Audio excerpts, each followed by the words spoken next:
Como acabamos de leer, mis hermanos, podemos observar que acá el apóstol Pablo hace una de las declaraciones que algunos teólogos llaman la declaración más brillante del Evangelio que se puede ver en todas las Escrituras.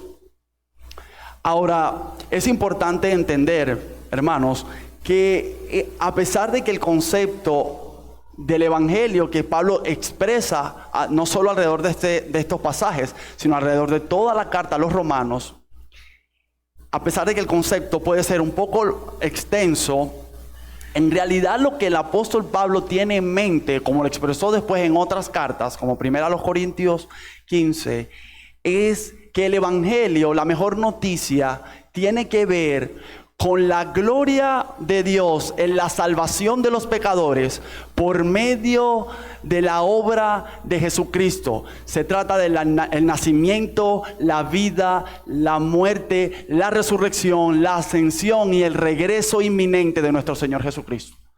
Cuando Pablo y todos los apóstoles que predicaron el Evangelio tenían en mente ese mensaje, no tenían en mente la santificación, no tenían en mente la moral, no tenían en mente un cambio de pensamiento, tenían en mente la obra de Jesucristo a favor de hombres pecadores como nosotros.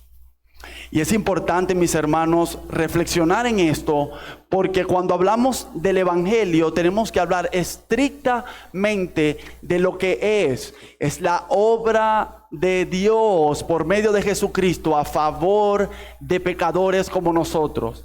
Cristo expió nuestros pecados en la cruz y ahora nosotros, por medio de ese Evangelio, es que podemos obtener lo que nos veremos más adelante como implicaciones de ese Evangelio, que es ser acercados a Dios, tener paz con Dios, nuestra vida ser santificada por medio del Espíritu, tener comunión entre creyentes. Esas son implicaciones de haber creído ese mensaje. Pero ese mensaje es bien restringido, como le quería decir.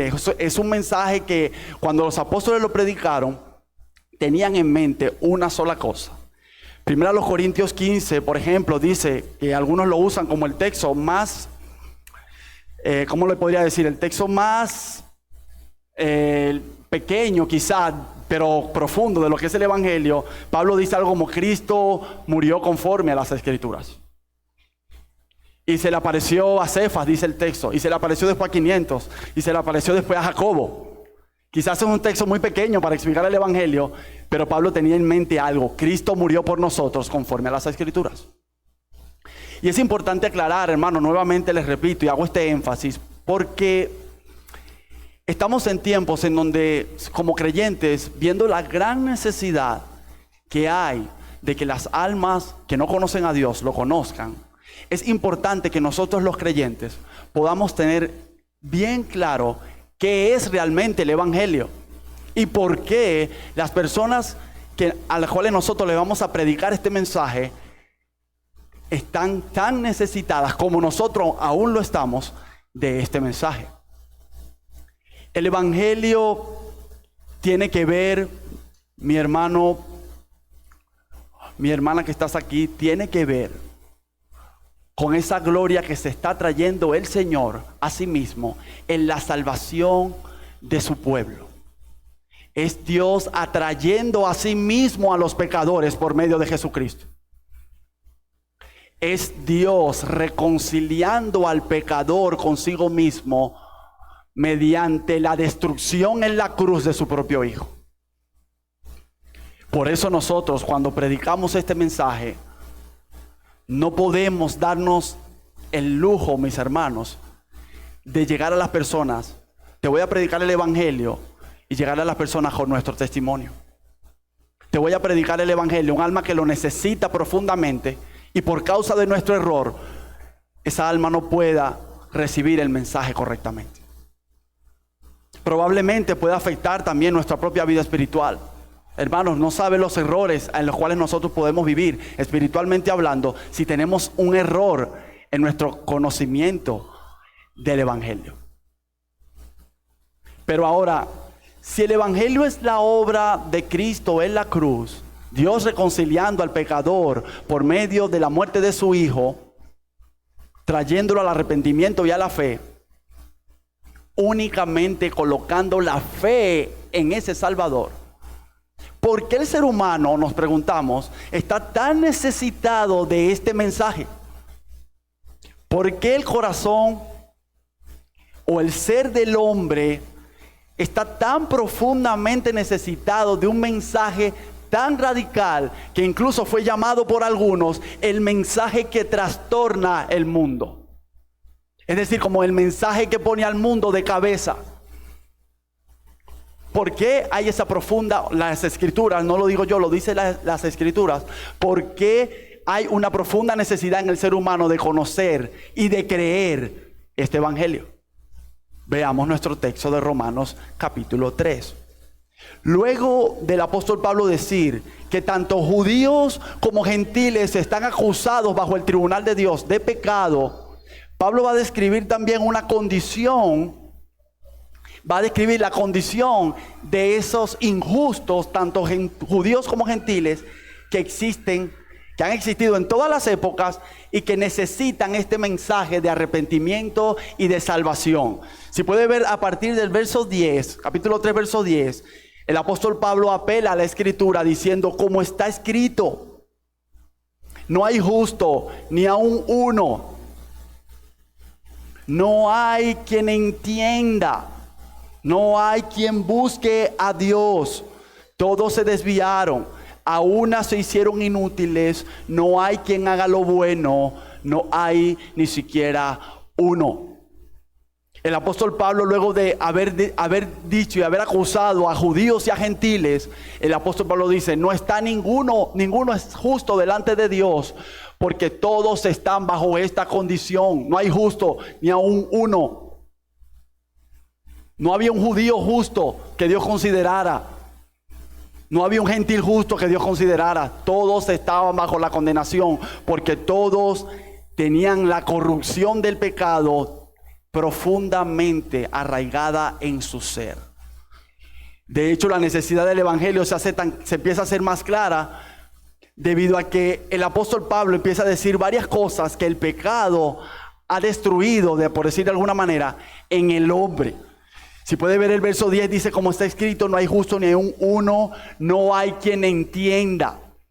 Es decir, que el apóstol Pablo acusa aquí primeramente al hombre de no tener un entendimiento para salvación. Y como sabemos, el hombre puede alcanzar muchas cosas buenas con el conocimiento.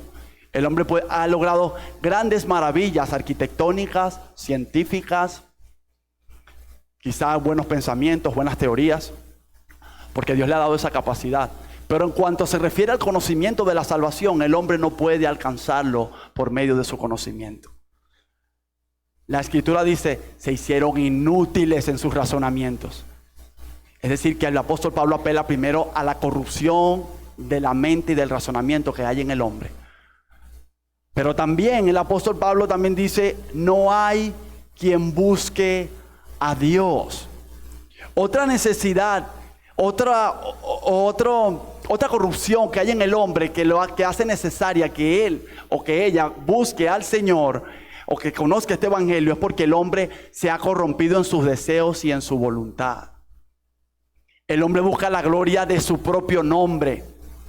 El hombre busca la gloria de sí mismo. El hombre tiene deseos y una voluntad torcida ante Dios.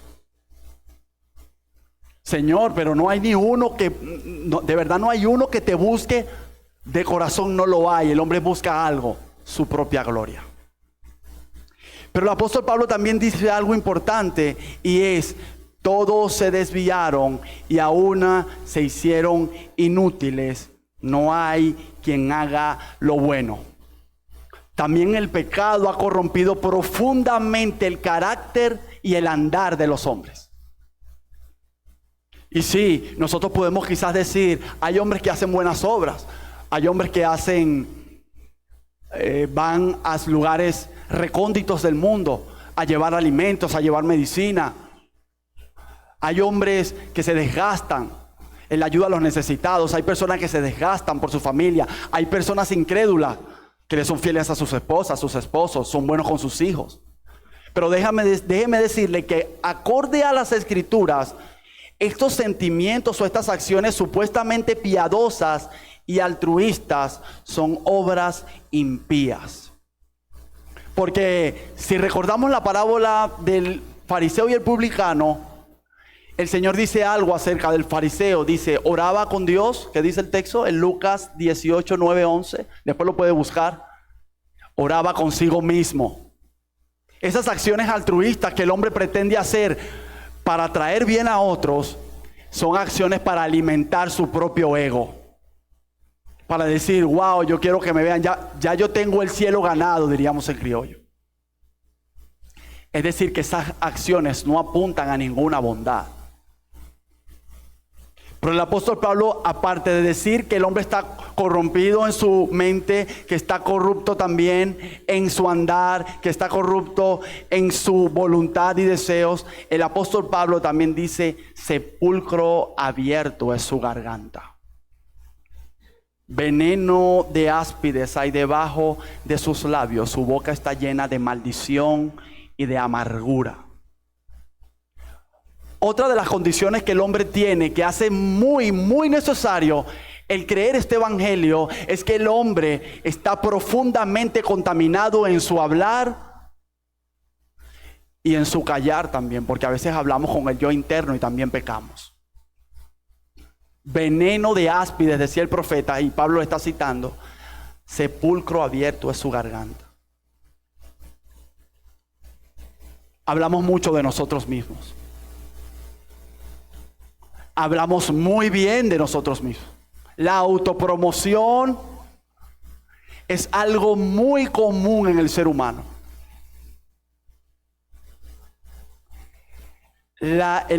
Alabarse a sí mismo es algo normal en el día de hoy. Desde que el mundo está en pecado, es normal que el hombre se alabe a sí mismo. Es común en nuestra sociedad que un hombre alabe a otro por algo bueno, reconociendo que esa persona lo hizo mejor que él. Es poco común. En una sociedad ególatra e individualista como la que vivimos, el hombre se hace cada vez más evidente que las personas buscan la victoria del yo. Como decía mi hermano Rubén Ciso el domingo pasado, la religión del yo. El yo en el pedestal. No hay lugar para otro. Y la boca también se convierte en un instrumento no solo de autopromoción, sino de destrucción de la reputación de otro. ¿Qué le dijo Cristo en Mateo 6:21? Donde está tu tesoro, allí está tú. Y muchos tienen la boca y hablan de sus tesoros y no tienen nada que ver con la eternidad. No tienen nada que ver con Dios.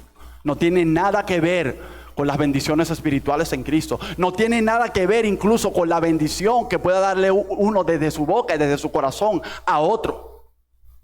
Tiene que ver con el chisme, la mentira, la autocompasión, la crítica destructiva hacia otros. De hecho, Cristo le llama a esta actitud: oíste que fue dicho de los antiguos, no matarás.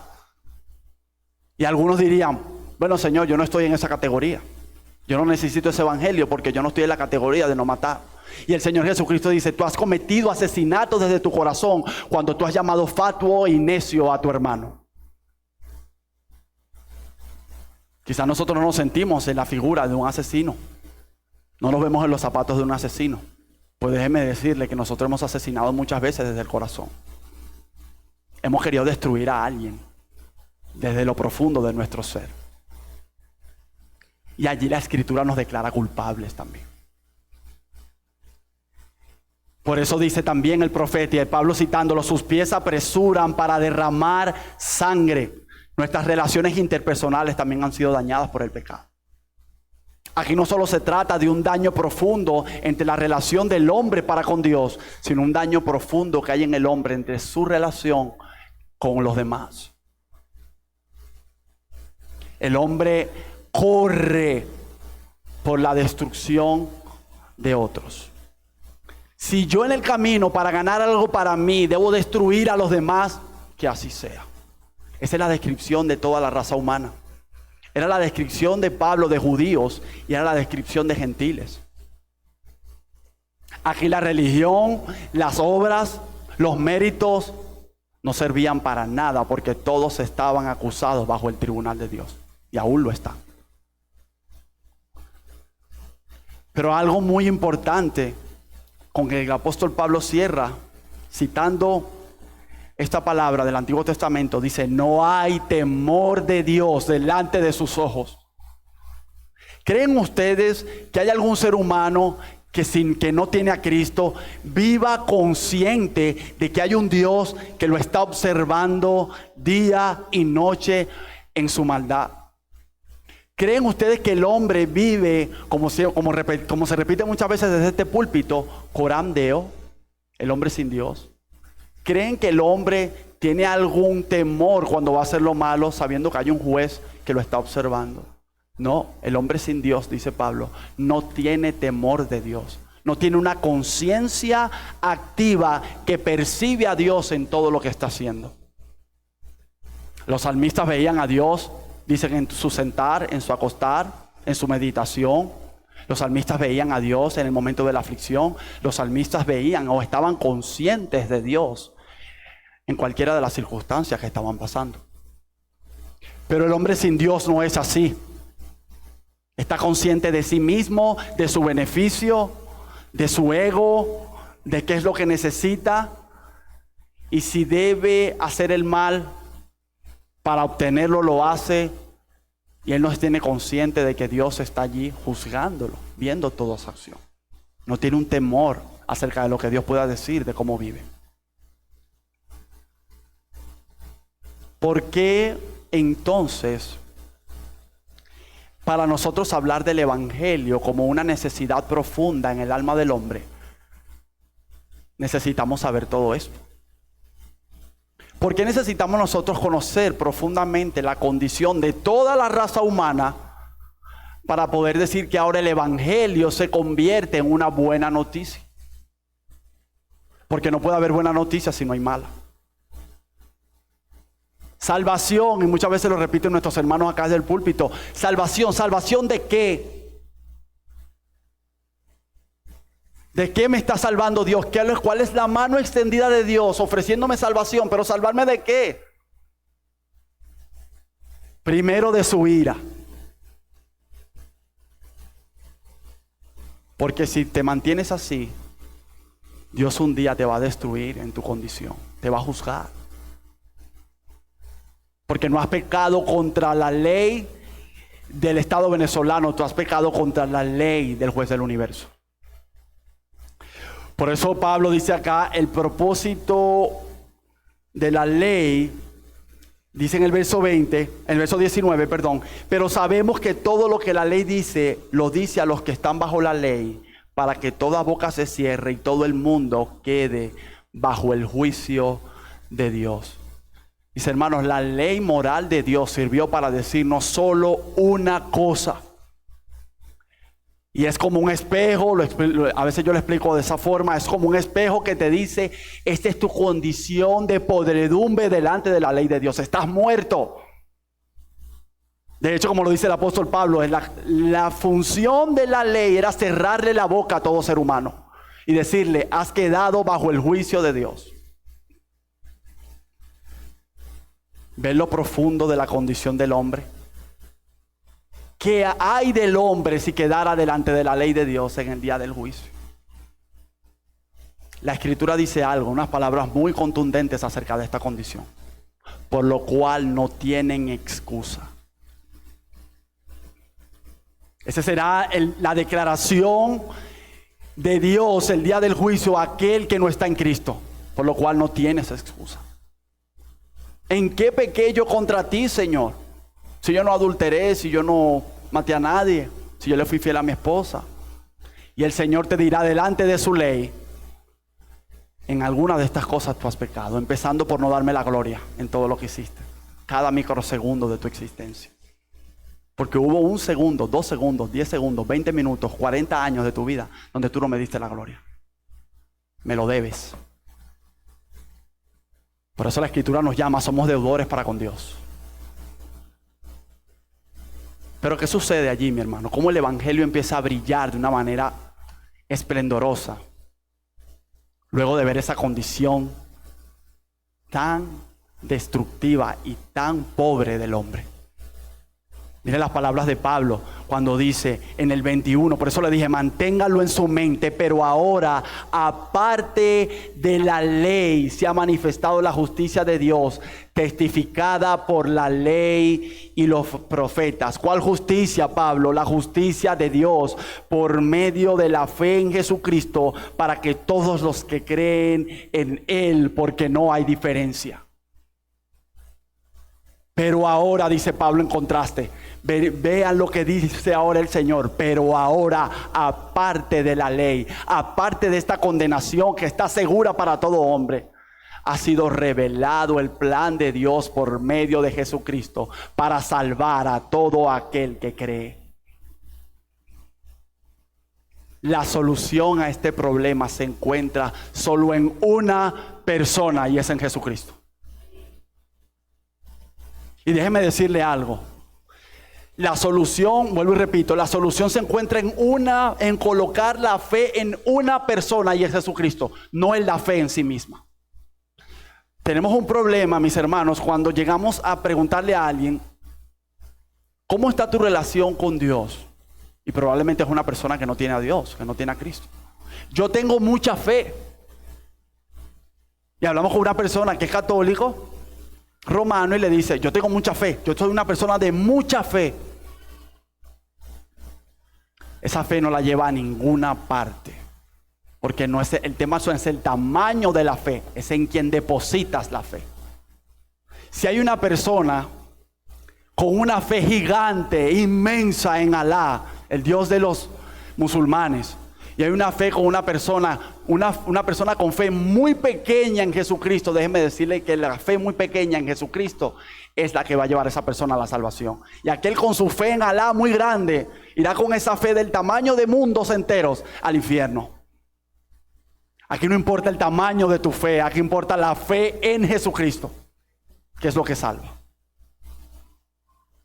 La fe es el medio para llegar a la salvación, pero no es lo que te salva en sí mismo. Quien salva es Jesús. Es el único puente, como decían algunos, entre Dios y el hombre, Jesucristo.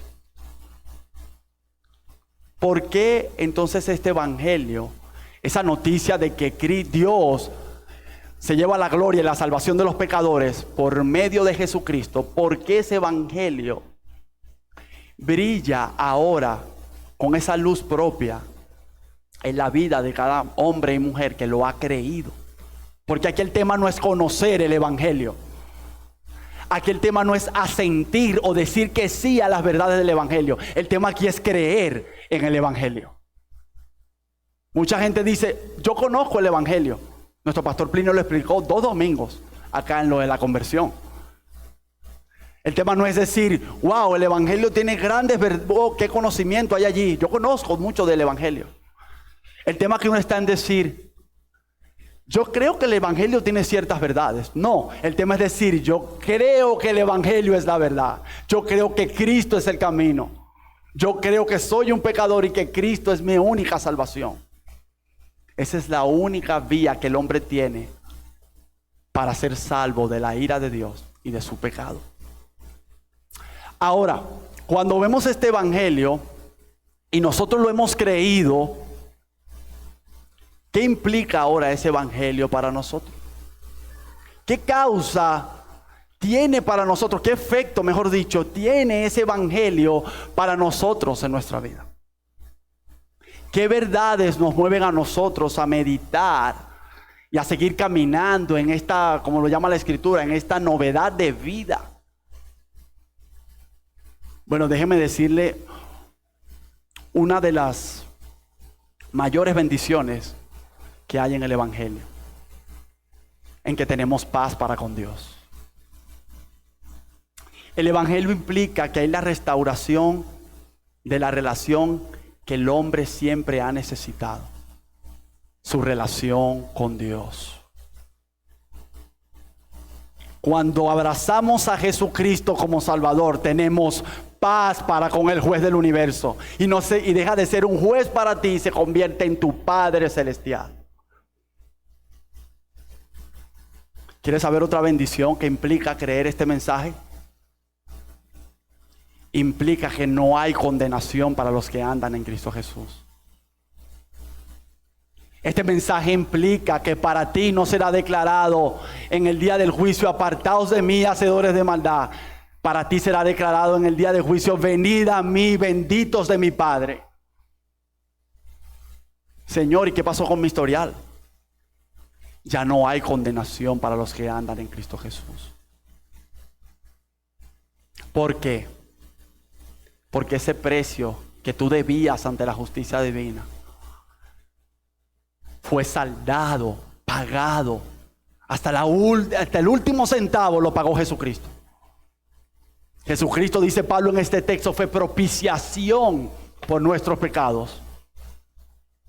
Es como si Jesucristo le hubiese dicho al Padre: dame, Padre, todos esos pecados. Como si yo hubiese sido adúltero, como si yo hubiese sido fornicario, como si yo hubiese sido mentiroso, como si yo hubiese sido idólatra. Dámelo, Padre, yo lo pago por ellos. Pero trátalos a ellos, Padre, como si fuera yo. Dios ahora se deleita en ti porque Él se deleita en su Hijo.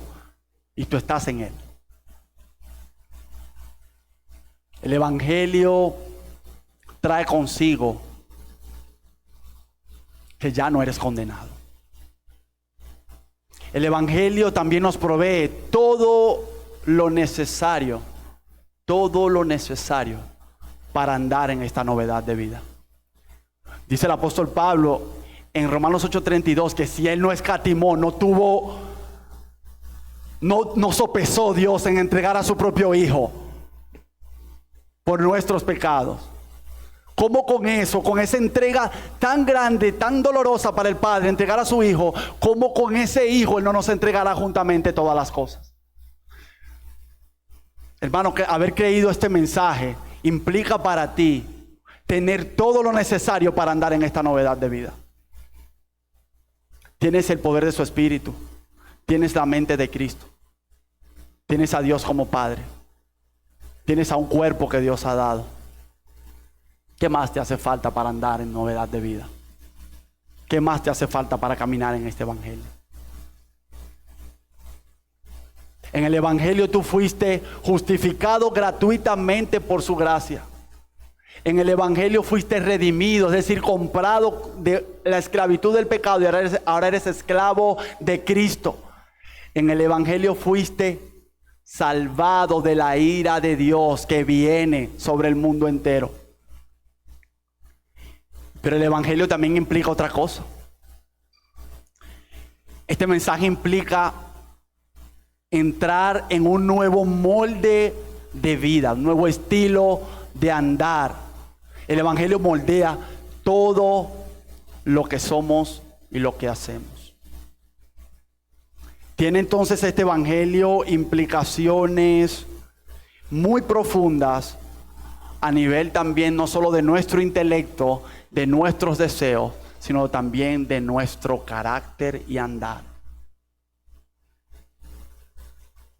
Es importante tener esto en cuenta porque no es nuestro andar lo que nos va a salvar. Nuestro andar demuestra que ya fuimos salvos. Es nuestra comprensión y creer, abrazar desde nuestro corazón estas verdades, lo que ya nos ha dado acceso al Padre, no tu andar. Tu andar es importante, hermano, pero no es lo que te garantiza la salvación. Ya tú la tienes segura por haber creído ese mensaje de que Cristo es la única salida a tu problema con Dios. Déjame decirte, mi hermano, que esa vida que tú andas, si andas en novedad de vida, no es la que Dios va a aceptar en el día que tú llegues a la gloria. La única justicia que Dios acepta como válida para llegar al cielo es la suya. ¿Cómo la suya?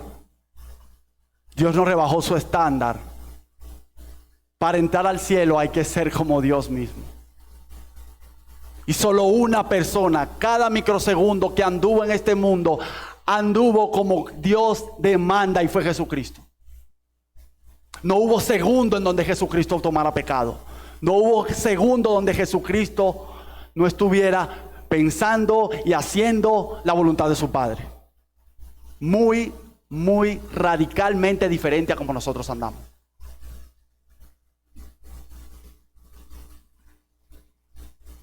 ¿Es esa la fe, mi hermano, que tú tienes?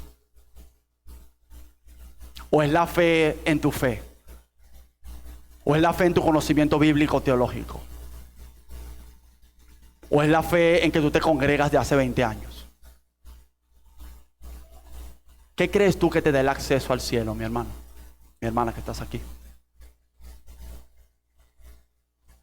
¿Qué crees tú que nos diferencia del que está allá afuera sin Jesucristo? Mi andar. Lo bueno que yo soy. ¿Por qué entonces, mis hermanos, habiendo creído este mensaje, sabiendo que este mensaje lo recibimos de gracia y de misericordia, a veces vemos, y voy a usar esta palabra que es un poco fuerte, con desprecio a aquellos que no tienen a Cristo? Es impresionante que el apóstol Pablo, después de decir todo este mensaje, el mensaje de salvación que necesita toda la raza humana, lo que dice algo contundente. ¿Dónde pues queda la jactancia? Es como si el apóstol Pablo dijera, ¿dónde, creyendo este evangelio, si este es el mensaje de salvación que no se le ocurrió a nadie sino a Dios, dónde queda el lugar del orgullo y de la gloria del hombre? No tiene lugar en el reino de los cielos. Queda excluido. ¿Sabes tú, mi hermano, mi hermana, y quien nos visita que está acá, para qué nos sirve que la Biblia nos diga que habiendo creído el evangelio nuestras obras quedan excluidas? Para que tengamos la misma misericordia que tuvieron de nosotros. Hablando de efectos prácticos, mis hermanos, sabiendo que la justicia que te llevará al cielo es la de Cristo, vuelvo y repito la pregunta. ¿Cómo ese evangelio moldea tu vida? ¿Cómo ese evangelio te lleva a misericordia a los que no tienen a Cristo? Decía un hermano hablando acerca de este texto y en su contexto, pero yo lo voy a hablar de nosotros. ¿Cómo vemos a las personas que están en homosexualidad, drogas, vicios allá afuera? ¿Cómo los vemos? Por encima de acá. Wow, pobrecito. Dios me salvó a mí. Wow. Ojalá le tenga misericordia porque, wow, el nivel de pecado que está, yo particularmente, seamos sinceros, mis hermanos, a veces hemos elevado el corazón hasta allí. ¿Sabes qué nos llama la Escritura? A rebajarlo. La Escritura nos llama a tener misericordia de aquel que no tiene a Cristo. De acercarnos más bien como Cristo, que tuvo misericordia de todo aquel que se le acercó. Quizás los discípulos, mientras Cristo predicaba este mensaje, dijeron: maestro, se está molestando. No tengan misericordia de este que quiere lo que quiere es sanidad. ¿Cómo expresaba Cristo su misericordia? Y lo sanaba. Y quizá le predicaba el mensaje, pero Cristo era la expresión de misericordia. ¿Cómo este evangelio que nosotros hemos creído y que sabemos que es una necesidad, no solo para el que no tiene a Cristo, sino para nosotros cada día? ¿Cómo este evangelio nos mueve a misericordia por otros? No solo que no tenga pan, no solo al que no tenga comida, vestido, sino aquel que sabemos que va rumbo hacia la destrucción espiritual.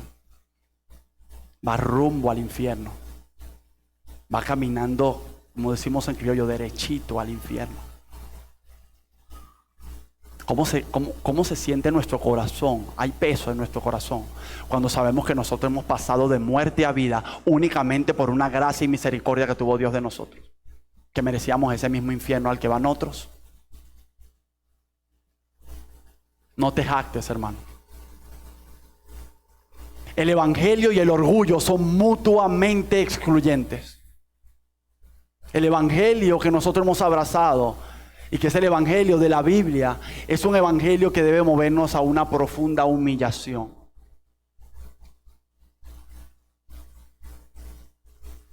¿Sabes tú eso todos los días? ¿Tienes tu conciencia plena de todos los días? De que el evangelio te pone a ti en una posición de profunda humillación y no una posición de jactancia.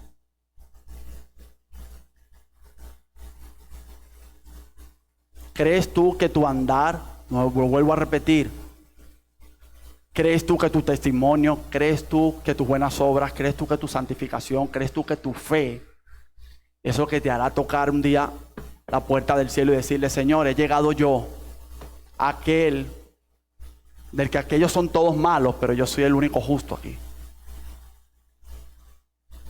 Lo único que te dará acceso a esa puerta, esa entrada celestial delante de la presencia de tu Padre, es Jesucristo. Porque tú eres un vil, miserable pecador, gusano de la tierra. Pero a veces cuando otro te dice gusano, dice: sí, yo soy un gusano, pero no quiero que me digan gusano. Tu orgullo sale a relucir. ¿Es eso lo que el evangelio nos está dando a nosotros? ¿O es eso lo que el evangelio nos llama a nosotros en nuestro carácter? Seamos honestos, hermanos, muchos hemos caído en eso. Por eso es que es bueno, y a veces estamos y decimos: wow, estoy en una iglesia bautista reformada, trono de gracia. Aquí predican el evangelio todos los domingos, y resulta que a los hermanos se le ocurre un miércoles volver a hablar del evangelio.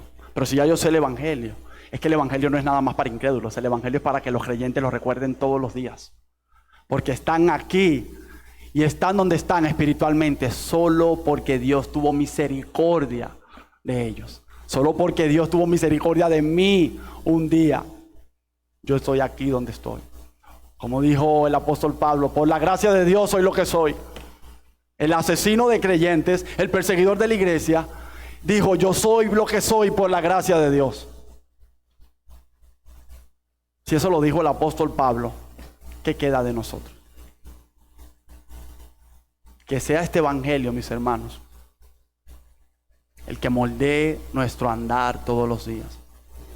Que sea el evangelio tu meditación, hermano, todos los días. Hay muchas verdades teológicas hermosas en la palabra. Pero recordemos que sin la obra de Jesucristo en la cruz, nosotros no seríamos absolutamente nada. Seríamos unos buenos teólogos camino al infierno. Porque es Jesucristo quien ha quitado tu culpa. Es Jesucristo que te ha hecho ahora cercano para con tu Dios. Es Jesucristo que ahora te llama hermano y que ahora puedes acceder con confianza a la presencia de Dios y llamarlo Padre eterno. Es Jesucristo que pagó tus deudas y no debes nada a la justicia divina. Es Jesucristo que te dará un cuerpo glorificado el día que Él venga. Es Jesucristo que te ha sentado a la derecha de Dios Padre, juntamente con Él. Es Jesucristo. Vamos a orar, mis hermanos. Bendito Padre Celestial, qué mensaje tan contundente le has dado tú a este mundo, Señor. A ningún ser humano se le hubiese ocurrido tan maravilloso plan, sino a ti, Señor. ¿Qué Dios como tú, Señor? Que aún así justificas a impíos como nosotros. Es porque derramaste tu ira, Señor, profundamente en tu Hijo. Gracias, Señor. ¿Qué seríamos sin este bendito Cristo, Señor? ¿Qué sería de nosotros, Padre, sin haber creído esta verdad, Señor. Incluso este creer y esta fe nos lo diste tú, Señor. Estaríamos camino, Señor, a la condenación. Seguiríamos siendo enemigos tuyos. Seguiríamos jactándonos de nuestra maldad. Gracias, Señor. Qué misericordia tuviste tú de nosotros en Jesucristo. Te quiero pedir, Señor, que esta meditación pueda llevar a nuestros corazones a amarte mucho más y amar mucho más la obra de Jesucristo. Pero que también nos mueva a misericordia por otros que no te conocen, Señor. Cuánta necesidad hay en este mundo, Señor, de ti. Incluso tu iglesia, Señor, necesita tanto de ti, de tu asistencia, y recordar que la iglesia es lo que es por este bendito y sagrado evangelio. Ayúdanos, Padre Celestial, porque te necesitamos hoy, mañana y siempre, Señor. Recuérdanos este evangelio, Señor, en la lucha con el pecado. Recuérdanos este evangelio cuando nuestro caminar se sienta debilitado, Señor. Recuérdanos este evangelio cuando nos sintamos que estamos caminando victoriosos en nuestra vida espiritual. Recuerda, Señor, recuérdanos que esto es solo por medio de Jesucristo. Recuerda que nuestra santidad y nuestra santificación no tiene que ver con nosotros, sino tiene que ver con algo que ya tú hiciste por nosotros, Señor. Recuérdanos siempre que Jesucristo es el camino, la verdad y la vida. Y fuera de Él nada, absolutamente nada podemos hacer, Señor. Bendito y alabado sea tu nombre. Nombre de Jesús, a quien se debe dar toda gloria, honra y alabanza. Amén.